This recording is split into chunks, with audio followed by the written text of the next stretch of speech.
Hey, what's happening? I'm Claudio, and today we're going to be finishing up the toy chest build we started a couple weeks ago. If you haven't seen those videos yet, pause this one, check those out, then come back. Alright, time to finish up. Let's make it now.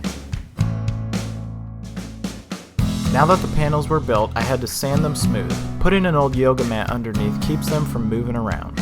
I grabbed all the panels and dry fit them in place. I used some clamps and some homemade corner braces to hold them up. The front panel needed a finger slot cut, so I marked it out with a ruler. The ends of the slot create an S shape. I found the center point between the edge and the line and used a bottle cap to draw the S curves, then erase the other marks.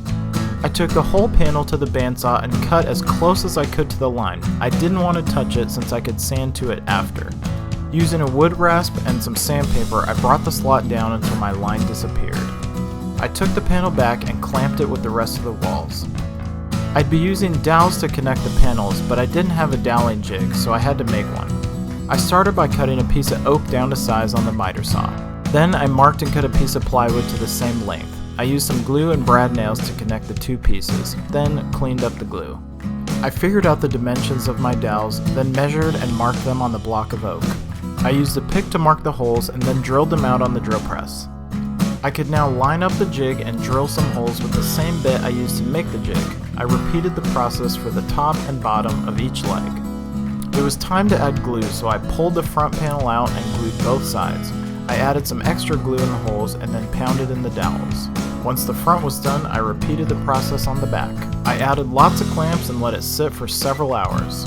Once the glue had dried, the clamps could come off. I did another round of sanding with a random orbit sander, starting at 120 grit and then 220. I had used ridged dowels to connect the panels, but now they looked bad from the outside. I drilled into them about a 1/4 inch, then glued in better looking round dowels. Once they were dry, I trimmed and sanded them flush. The bottom of the chest would be supported by cleats. I added some glue to the first cleat and just set it in place. I used some spring clamps to hold it until the glue dried. I didn't have enough clamps to do all 4 at once, so I waited for the first 2 to dry, then did the 2 long sides. I could now sand the chest for the final time. I worked through the grits up to 220, including hand sanding all the little ridges around the panels. The chest was now assembled, but we didn't really like the gap at the top. Originally I added that into the design to lessen the risk of smashed fingers, but that was before I found some soft close hinges. Even though it was more work, lowering the top was the right thing to do. I couldn't just cut the long back off using the table saw fence because of the feet.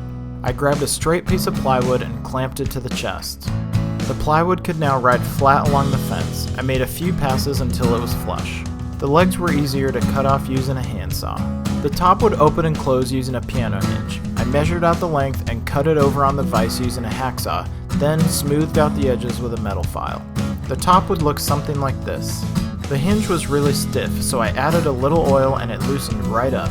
The top plate was cut wide, so I scribed a line and ripped it down on the table saw. I added some glue around the top of the back panels and clamped it in place. The bottom cleats were dry now, so I added some glue to their tops and put the 1/2 inch bottom panel in place. I didn't use any fasteners, just a large weight until it dried. I put the top in place and weighed it down so it wouldn't move. Using a Vicks bit, I drilled and screwed in a few places to secure the hinge. I then drilled out the rest of the holes and drove the small screws into place. The top opened nice and smooth. I decided to use Danish oil to finish the chest. It makes the grain pop as well as adds a little bit of protection.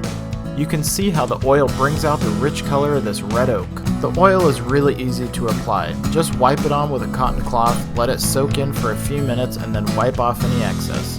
I applied it to the oak as well as the plywood panels. The next morning, I applied it to the bottom and the inside. I used a scrap to prop open the top while the inside dried. Well, the finish was complete. The only thing left was to install the soft close hinges.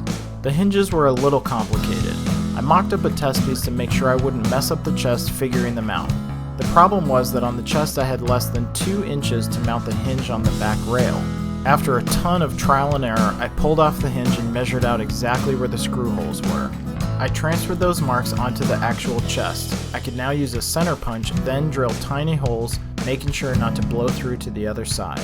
I grabbed the mounting bracket and screwed in a couple screws to make sure the hinge lined up with the bracket that goes on the top. It all fit great, so I finished screwing it down, then did the same on the other side. Now to test it out. This one's in real time. The hinges were on, which means the project was finally complete. Man, what a fun build that was. Before delivering it to the baby shower, I took it outside for a few shots.